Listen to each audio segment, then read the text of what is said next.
राधे राधे मित्रों। तो मित्रों आप लोग राधा किशन के अपकमिंग एपिसोड में देखेंगे कि तो मित्रों वीडियो शुरू करने से पहले अगर आप हमारे चैनल पे नए हैं और अगर अभी तक आप लोगों ने हमारे चैनल को सब्सक्राइब नहीं किया है तो हमारे चैनल को कर लीजिएगा सब्सक्राइब और बेल आइकन को ऑल पे करके प्रेस कर दीजिएगा, जिससे कि हमारी नई वीडियो का नोटिफिकेशन आपको मिल जाए। तो मित्रों आप लोग देखेंगे कि श्रीनिवास कहते हैं मेरा आभास सत्य निकला, और तभी महर्षि भृगु कहते हैं कैसा आभास श्रीनिवास। और फिर श्रीनिवास बताते हैं देखिए हुआ क्या, मैं नटराज के मंदिर में नटराज की पूजा कर रहा था और ऐसा आभास हुआ कि मानो जैसे नटराज साक्षात आकर कह रहे हैं कि मुझे जाकर भार्गवी की सहायता करनी चाहिए, कोई ना कोई समस्या है। किंतु जब मैं यहाँ से गया तब तो कोई समस्या थी ही नहीं, किंतु जब ऐसा अलौकिक आभास हुआ है तो अवश्य ही कोई कारण होगा।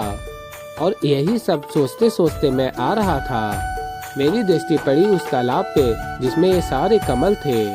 और फिर राजकुमार बासु कहते हैं तो कमलों का तुम्हारे आभास से क्या लेना देना था। और फिर श्रीनिवास कहते हैं भाई तो मैं बता रहा हूँ राजकुमार, सुन तो लीजिए। और फिर बताते हैं अब ये कमल जो है कमल दिव्य है, इसमें श्री का वास होता है अर्थात लक्ष्मी का वास होता है। अब जिस घर में लक्ष्मी हो वहाँ पर कोई संकट आ ही नहीं सकता। तो मैंने सोचा कि मैं कमल का पुष्प ले आता हूँ इस घर में, तो यहाँ पर जो भी संकट है उसका अंत हो जाएगा। और फिर आगे बताते हैं भार्गवी दुखी थी कि उसकी सखी विद्या का विवाह टूटने ही वाला है, वो समस्या भी टल गई। और फिर ऋषि भृगु कहते हैं पर तुम्हें ऐसा आभास हुआ क्यों। और फिर श्रीनिवास कहते हैं वो तो महादेव ही जानते हैं, उन्होंने आभास करवाया, मैंने कर्म किया। और फिर तभी श्रीनिवास कहते हैं नहीं, मुझे लगता है कि मेरा भार्गवी से एक विशेष संबंध है जिस कारण से ये सब हुआ। और तभी सभी श्रीनिवास को देखने लग जाते हैं। और फिर श्रीनिवास कहते हैं गुरु शिष्य का संबंध, और इसीलिए जो मेरे मन में आया मैंने किया, और जो मेरे मन में आया वो महादेव ने मेरे मन में लाया, और इसीलिए मैं भेंट लाया। और फिर श्रीनिवास पूछते हैं महर्षि भृगु से अब बताइए क्या ये पुष्प लाने का कारण मेरा अनुचित था। और फिर महर्षि भृगु कहते हैं बात तो उचित है श्रीनिवास, जो प्रेरणा स्वयं महादेव दें वो प्रेरणा अनुचित कैसे हो सकती है। और फिर तभी राजकुमार बासु अत्यंत प्रसन्न होता और कहता है वाह चलो मान लिया तुम्हारी ये कहानी सच है, लेकिन इसके लिए एक पुष्प से भी तो कार्य हो सकता था, सारे क्यों तोड़ लाए। और फिर महर्षि भृगु कहते हैं हाँ राजकुमार का प्रश्न उचित है। और फिर श्रीनिवास कहते हैं अत्यंत उचित प्रश्न पूछा है आपने राजकुमार बासु। और बताते हैं श्रीनिवास इसका एक अत्यंत उचित उत्तर महादेव पहले ही दे चुके हैं। अब सोचिए महादेव ने ये कर्म मुझसे क्यों करवाया, इतने सारे कमल के पुष्प यहाँ पर क्यों लाए। विद्या का विवाह इसी घर से होना था जो हम में से कोई नहीं जानता था, किंतु अब वो हो रहा है। अब जिस घर में श्री जैसी पुत्री हो, लक्ष्मी जैसी पुत्री हो, उस घर से किसी को बिना महालक्ष्मी के आशीर्वाद के कैसे भेजा जा सकता है। तो हर एक व्यक्ति को एक एक कमल का पुष्प महालक्ष्मी के आशीर्वाद के स्वरूप में दिया जाना चाहिए। और फिर महर्षि भृगु कहते हैं उत्तम कारण था श्रीनिवास, और यदि कारण स्वयं महादेव हो तो कुछ भी अनुचित कैसे हो सकता है। और कहते हैं भार्गवी की सखी से विद्या सौभाग्यवती भव। और फिर मित्रों आप लोग आगे देखेंगे कि महर्षि भृगु कहते हैं विद्या से अब तुम चिंता मत करना, तुम्हारे विवाह की सारी तैयारियां इसी घर से होंगी।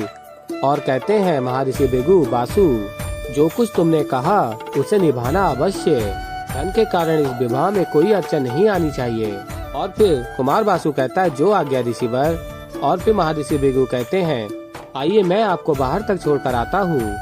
और फिर मित्रों आप लोग आगे देखेंगे कि भार्गवी की माँ कहती हैं तुम सब अंदर चलो, मुझे विद्या का तिलक करना है और तुम सबका मुंह भी मीठा करवाना है। और फिर आगे आप लोग देखेंगे भार्गवी श्रीनिवास से कहती हैं झूठे कहीं के कब आभास हुआ तुम्हें। और फिर श्रीनिवास कहते हैं सच में हुआ। और फिर भार्गवी कहती हैं अच्छा पुष्प लाने की मुझे देने की हट तो मेरी थी, तुम्हें कब आभास हुआ। और फिर श्रीनिवास कहते हैं तुम्हें तो आभास हुआ ना, इसलिए तो तुमने सारे कमल के पुष्प लाने का हट किया, ये प्रेरणा महादेव ने तुम्हें दी। और अंत में तुम और मैं भिन्न थोड़ी हैं। तुम्हें आभास हुआ अर्थात मुझे आभास हुआ। और फिर भार्गवी कहती हैं, तुम्हारा ये आभास ना हमें किसी दिन बहुत बड़ी समस्या में डाल देगा। और कहती हैं, यदि बाबा को विश्वास नहीं होता तो। और फिर श्रीनिवास कहते हैं, जहाँ प्रेम हो वहाँ विश्वास, और जहाँ विश्वास हो वहाँ प्रेम का बास। और बताते हैं, वैसे भी मेरा मानना ये है कि जब दो मनुष्य एक दूसरे से अटूट प्रेम करें तो उन्हें इस संसार की कोई भी शक्ति दूर नहीं कर सकती। ये है प्रेम की शक्ति। और फिर भार्गवी कहती हैं, वैसे मुझे भी ऐसा ही आभास हो रहा है। और फिर मित्रों, आप लोग आगे देखेंगे कि गोविंदराज के समक्ष श्रीनिवास जाते हैं और गोविंदराज कह रहे होते हैं, श्रीनिवास भी कभी कुछ बताता ही नहीं है। अब बताओ, न जाने ऋषि भृगु ने क्या कहा होगा, और ऋषि भृगु को इसने क्या कहा होगा कि भार्गवी को इसने इतने सारे पुष्प दिए थे। और फिर तभी गोविंदराज श्रीनिवास को देखते और कहते हैं, क्या हुआ, ऐसे मुंह लटका के क्यों बैठे हुए हो, प्रतीत हो रहे हो, हुआ क्या है वहाँ। और फिर श्रीनिवास गोविंदराज के गले लग जाते हैं और कहते हैं, गोविंदराज। और फिर गोविंदराज कहते हैं, अरे श्री, हुआ क्या है। और फिर श्रीनिवास कहते हैं, अब क्या बताऊं, कहने के लिए कुछ शेष रहा ही नहीं है।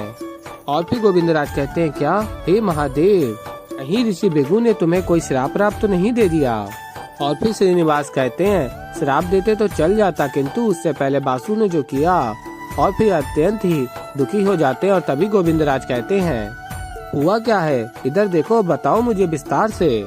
और फिर तभी श्रीनिवास अत्यंत प्रसन्न होने लगते हैं और कहते हैं गोविंदराज से, साथ मिला है गोविंदराज, मेरी बात मानी गई है, विवाह निश्चित हो चुका है। और तभी गोविंदराज सुनते हैं, क्या विवाह निश्चित हो गया, और अत्यंत प्रसन्न होकर नृत्य करने लगते हैं। और कहते हैं, श्रीनिवास से तुम्हारा जीवन सुधर गया और मेरी मनोकामना पूरी हो गई। और बुलाते हैं बच्चों को, कहते हैं, यहाँ आओ, ये मुद्राएं रखो और उत्सव मनाओ, मौज मनाओ। और फिर गोविंदराज नृत्य कर रहे होते हैं और श्रीनिवास कहते हैं, सुनिए ना, वो विवाह मेरा और भार्गवी का निश्चित नहीं हुआ है। वो भार्गवी की सखी है ना विद्या, उसका विवाह निश्चित हुआ है। और फिर गोविंदराज कहते हैं, क्या, अरे तो पहले क्यों नहीं बताया। और फिर तभी गोविंदराज बच्चों से कहते हैं, बच्चों मुद्राएं दे। और तभी बच्चे सब भाग जाते हैं। और फिर गोविंदराज श्रीनिवास से कहते हैं, तो ये बात तुम पहले मुझे नहीं बता सकते थे।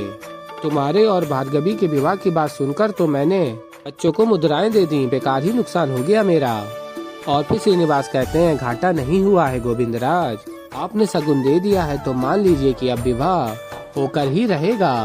और बताते हैं, भार्गवी की सखी है विद्या, इसका विवाह कहाँ होगा, भार्गवी के घर से होगा। तो इस विवाह में ऋषि भृगु को प्रसन्न करने के लिए कई सारे अवसर मिलेंगे। और फिर मित्रों, आप लोग आगे देखेंगे कि भार्गवी अपनी सखी विद्या से कहती हैं, अब तो तुम्हारे विवाह में पड़ा विघ्न दूर हो गया है ना, अब तो तुम मेरा ये उपहार स्वीकार कर ही सकती हो। और कहती है, मुझे पूर्ण विश्वास है ये कंगन तुम्हारे वैवाहिक जीवन में अटूट प्रसन्नता लेकर आएंगे। और फिर मित्रों, आप लोग आगे देखेंगे कि महादेव और देवी पार्वती भी देख रहे होते हैं सब कुछ। और कहते हैं, महादेव देवी पार्वती से, देख रही हो गौरी। और देवी पार्वती कहती हैं, देख रही हूँ महादेव, हरी चूड़ियाँ होने वाली वधू के लिए सुख सौभाग्य का आशीष। और फिर महादेव कहते हैं, जब ये सौभाग्य चिन्ह स्वयं भाग्य की देवी लक्ष्मी किसी को भेंट दें तो समझो उसके भाग्य खुल गए। और फिर देवी पार्वती कहती हैं, सच में न जाने ऐसे कितने दिव्य पल संसार को देखने को मिलेंगे इस विवाह में। और फिर मित्रों, आप लोग आगे देखेंगे कि भार्गवी की सखी विद्या कहती है, मुझे समझ में नहीं आ रहा है भार्गवी कि मैं तुम्हारा और तुम्हारे बाबा का किस प्रकार धन्यवाद करूं। अगर तुम ना होते तो मेरा विवाह तो संभव ही नहीं था। और फिर तभी दूसरी सखी कहती है, अब बस भी करो, इतने सारे कार्य करने हैं और अभी तो हमें अतिथियों की सूची भी बनानी है। और फिर भार्गवी कहती है, हाँ, मैं अभी सारे नाम पढ़ती हूँ। और फिर भार्गवी नाम पढ़ती है, सुंदर काका, प्रधान जी, ऋषिकेश्वर, सभी सखियाँ। और तभी सखी कहती है, भार्गवी, क्या हम राजकुमारी पद्मावती को बुला सकते हैं विद्या के विवाह के लिए। और तभी दूसरी सखी कहती है, अरे हाँ, यदि वो आ गई तो और भी आनंद आ जाएगा।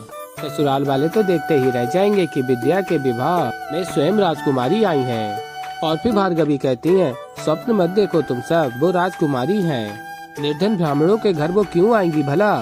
और फिर तभी सखी कहती है, किंतु ये भी बात तो तुम्हारे घर से हो रहा है, और ऋषि भृगु वो तो राजपुरोहित हैं, वो उन्हें बुला ही सकते हैं।